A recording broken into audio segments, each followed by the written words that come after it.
Good morning students. अभी हम जो पढ़ने वाले हैं वो आ जाती हैं सम नॉर्मल वैल्यूज़। ठीक है, किसके बारे में है? सम नॉर्मल वैल्यूज़ हैं। तो वैल्यूज़ में क्या है, सबसे पहले हम पढ़ते हैं ब्लड के बारे में। किसके बारे में आ जाता है? ब्लड। तो ब्लड में क्या है, तो सबसे पहले जो ब्लड है उसका वॉल्यूम कितना होता है पूरी बॉडी में, तो वो होता है 4.5 टू 5 लीटर्स। उसके बाद आता है ब्लड का पीएच। पूछ ले जाते हैं, क्वेश्चन पूछे जाते हैं। तो ब्लड का जो पीएच है वो कितना बताया गया है, तो 7.3 टू 7.5 पूछा गया है। ठीक है, बताया गया है। उसके बाद नेक्स्ट अगला आ जाता है स्पेसिफिक ग्रेविटी। तो स्पेसिफिक ग्रेविटी क्या आ जाती है? 1058 टू 1060। ठीक है, 1060 क्या है, स्पेसिफिक ग्रेविटी है। उसी तरह क्या है, मिल्क के बारे में बताया गया है कि 1027 टू 1034 है। यूरिन का कितना है, 1010 टू 1025 है। CSF जो फ्लूइड है उसका 1004 एंड 1 टू 1006 है। ठीक है, ये कि आपको स्पेसिफिक ग्रेविटी के है, याद होनी चाहिए। ठीक है, ब्लड है 50, देखो 5 लीटर होता है। ठीक है ना, 4.5 से 5.5 लीटर है टोटल वॉल्यूम। तो याद रखना कि 58 समथिंग कुछ होगा। 5 लीटर है ना, तो 58 से 60 तक। ठीक है, उसके बाद नेक्स्ट अगला आ जाता है हमारा हीमोग्लोबिन। हीमोग्लोबिन के में क्या याद करना है, जो मेल्स होते हैं उसमें हीमोग्लोबिन कितना होता है, तो 13.5, ठीक है ना, टू 17.5 DM पर DL। ठीक है, GM पर DL। और उसके बाद क्या आता है फीमेल्स में आता है 12.16 GM पर DL। ठीक है, ग्राम पर DL। उसके बाद इन प्रेगनेंसी में कितना होता है, तो वो बोला गया 10.5 ग्राम्स पर DL। और इन प्लेजेंटा में ब्लड कितना बताया गया, तो 16.8% ग्राम पर DL नहीं बोला है। ठीक है ना, क्या बोला गया, 16.8%। ठीक है, उसके बाद ESR आ जाता है। ESR हम कब टेस्ट करते हैं, जबकि हमारी बॉडी में कोई इन्फेक्शंस वगैरह हो तो उसमें चीज़ें दिखती हैं। तो ESR का होता है, ठीक है, सेडिमेंट्स रेट होते हैं, एरिथ्रोसाइट सेडिमेंट्स रेट्स जो होते हैं उसको बोलते हैं। इसको किसने दिया था, तो इसको बाय वेस्टर्न ग्रीन मेथड है। ठीक है, और मेल्स में जो होता है वो क्या है, 0 टू 17 mm पर आर। ठीक, फीमेल्स में कितना होता है, 1 टू 25 mm पर आर होता है। देखो याद करना कि फीमेल है उसमें क्या है, उनको हर चीज़ में मतलब होता है ना कि नहीं हमें ये नहीं लेना वो नहीं लेना। तो एक कह लो कि इरिटेशन या फिर इन्फेक्शन वगैरह का उनको ज़्यादा डर रहता है कि नहीं हम ये ऐसा नहीं खाएंगे या हम यहाँ नहीं रहेंगे। लड़कों का होता है कुछ भी कहीं पे कुछ भी कर लो। तो वही है कि फ़ीमेल का याद करना कि उनका ज़्यादा 1 टू 25। ठीक है, ब्लीडिंग टाइम जिसके BT CT टाइम बोलते, तो ब्लीडिंग टाइम जो होता है 3 टू 5 मिनट्स होता है। क्लॉटिंग टाइम जो होता है 5 टू 8 मिनट्स होता है। ठीक है, याद रखना है कि जो ब्लीडिंग टाइम है वो ज़्यादा मतलब वो जल्दी ख़त्म होता है। उसके बाद क्लॉटिंग टाइम 5 टू 8 मिनट्स है। उसके बाद नेक्स्ट अगला आता है प्रोथ्रोम्बिन टाइम। देखो कितना फास्ट है, सेकेंड्स में है, दैट इज़ 11.1 टू 13.1 सेकेंड्स आता है। उसके बाद RBCs काउंट्स है। मेल्स में क्या है, ये मिलियंस में होते हैं, याद रखना कि 4.5 टू 5.9 होते हैं और फीमेल्स में 4 टू 5 मिलियंस होते हैं। उसके बाद नेक्स्ट अगला है WBC काउंट। तो WBC count that is a TLC। ठीक है, तो इसमें कितने होते हैं, इसमें होते हैं 4000 टू 11000 पर mm³। ठीक है, तो याद रखना कि 4000 टू 11000। उसके बाद आते हैं DLC। इसमें क्या है, इसमें 2 चले जाते हैं, एक चला जाता है ग्रैनुलोसाइट्स, एक हो जाता है अग्रैनुलोसाइट्स। ठीक है, उसके बाद जो ग्रैनुलोसाइट्स होते हैं उसके क्या होते हैं, फर्दर 3 पार्ट्स होते हैं, न्यूट्रोफिल, इजनोफिल एंड बेजनोफिल्स। ये हम सब पहले ब्लड में सब कुछ पढ़ के आते हैं। तो न्यूट्रोफिल जो होते हैं वो 40 टू 70 होते हैं %।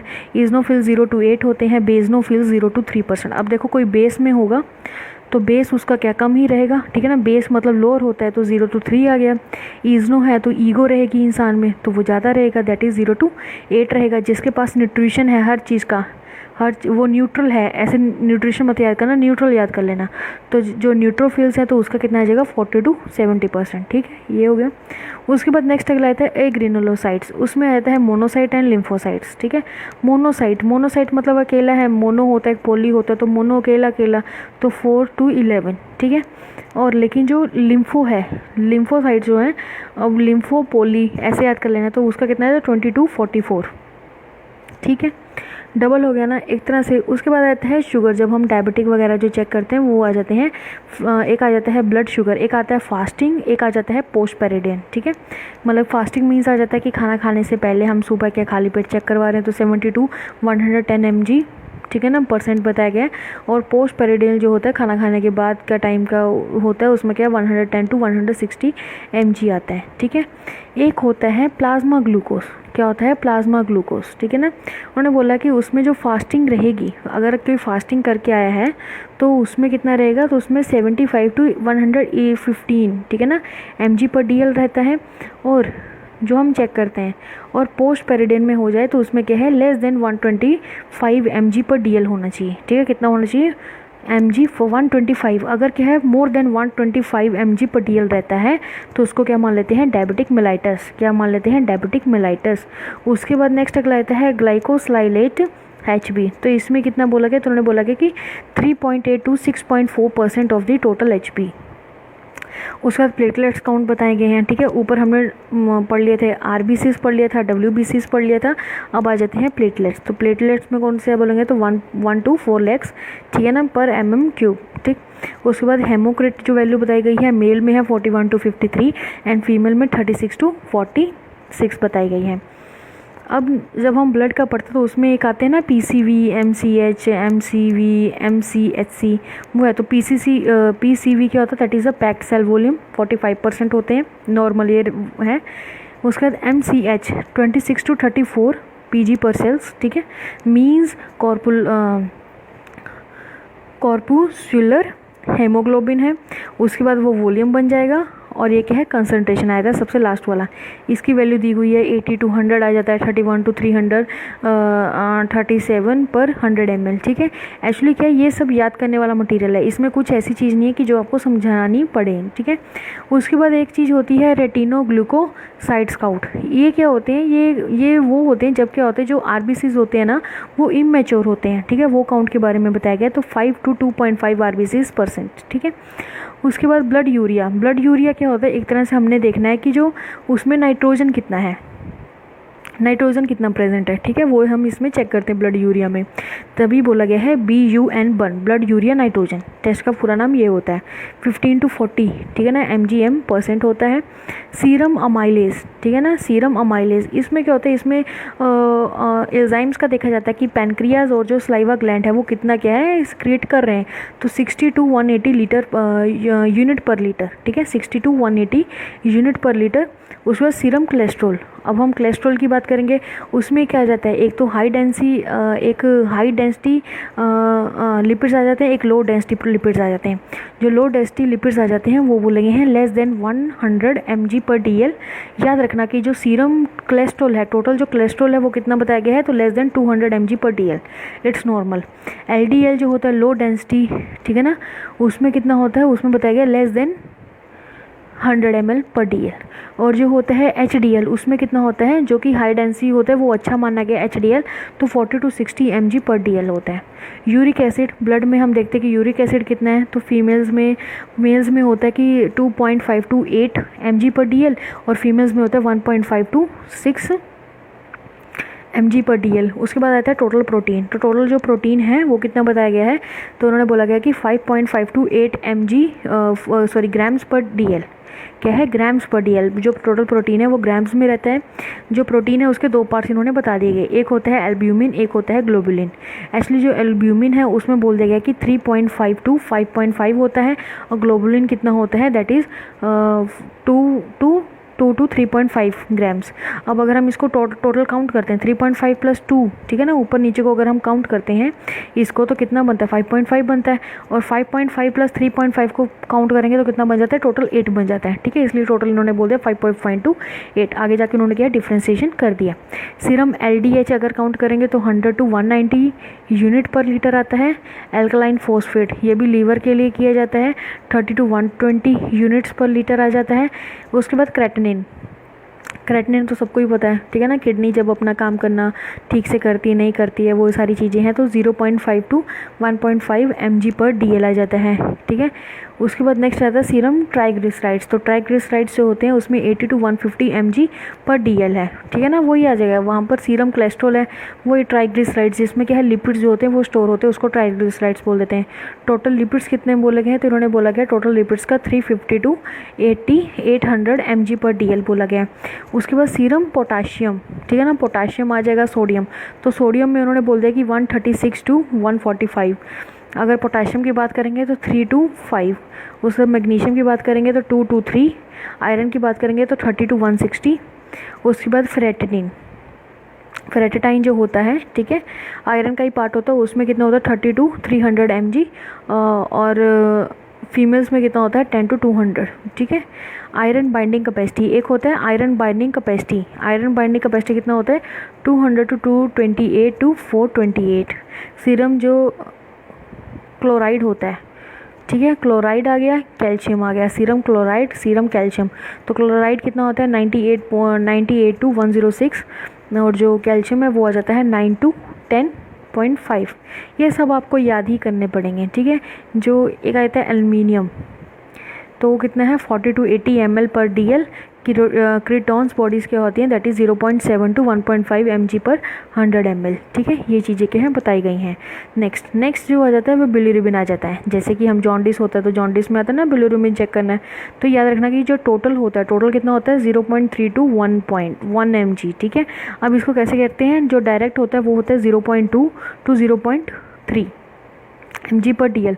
जो इनडायरेक्ट होता है वो होता है 0.2 to 0.7 mg पर DL। एक हम यहाँ पर टेस्ट भी करते हैं, दैट इज़ SPOT, जिसको AST बोल देते हैं, SGPT भी होता है, ALT जिसको बोल देते हैं। तो याद रखना है कि 5 पहले क्या है AST दैट इज़ SGOT। जो SGOT है वो कितना बताया गया है, तो 5 to 40 यूनिट, ठीक है ना, 5 to 40 यूनिट बोले गए हैं पर लीटर। और जो आल्ट है ALT, तो वो कितना है 7 to 56 बताए गए हैं। उसके बाद नेक्स्ट अगला आता है रूमेटाइड फैक्टर, ठीक है ना। रूमेटाइड, जैसे कि हम लोग रूमेटाइड अर्थराइटिस पढ़ते हैं, रूमेटाइड फीवर पढ़ते हैं, तो उसमें एक फैक्टर हम क्या चेक करते हैं, RH फैक्टर जो होता है उसको चेक करते हैं रूमेटाइड फीवर का। तो उसमें बोला जाता है कि कितना बताया गया, तो लेस देन 30, ठीक है ना, इंटरनेशनल यूनिट पर ml बताया गया है। उसके बाद थायराइड होता है, थायराइड में TSH, T3, T4 काउंट करते हैं। तो उसके बाद होता है कि TS जो होता है वो होता है 0.4 to 4.7, ठीक है। इसके क्या है, जितने भी यूनिट्स हैं वो याद रखना कि टोटल जो है, टोटल T3 जो है वो 60 to 181, और T4 जो है वो 4.5 to 10.9 है। उसके बाद हम बात करेंगे CSF की। CSF मीन्स क्या होता है, सेरेब्रोस्पाइनल फ्लूइड। उसमें जो ग्लूकोज होता है, याद रखना कि अब क्या है CSF फ्लूइड की बात करें, उसमें जो ग्लूकोज, अब क्या बॉडी की बात नहीं कर रहे हैं, CSF फ्लूइड की बात करें, उसमें जो ग्लूकोज होगा 40 to 70 mg पर DL आता है। टोटल जो प्रोटीन होता है वो 15 to 50 mg पर DL होता है। एल्बुलिन जो होता है 6.6 to 44.2 mg पर DL होता है। और उसके बाद आ जाता है टोटल जो वॉल्यूम है, ठीक है, टोटल वॉल्यूम जो CSF फ्लूइड का है तो वो कितना है 150 ml है। इसमें जो रेड सेल्स होते हैं वो एब्सेंस होते हैं, और जो ल्यूकोसाइट्स होता है टोटल 0 to 5 मोनोन्यूक्लियर सेल्स, ठीक है, इतने होते हैं, ठीक।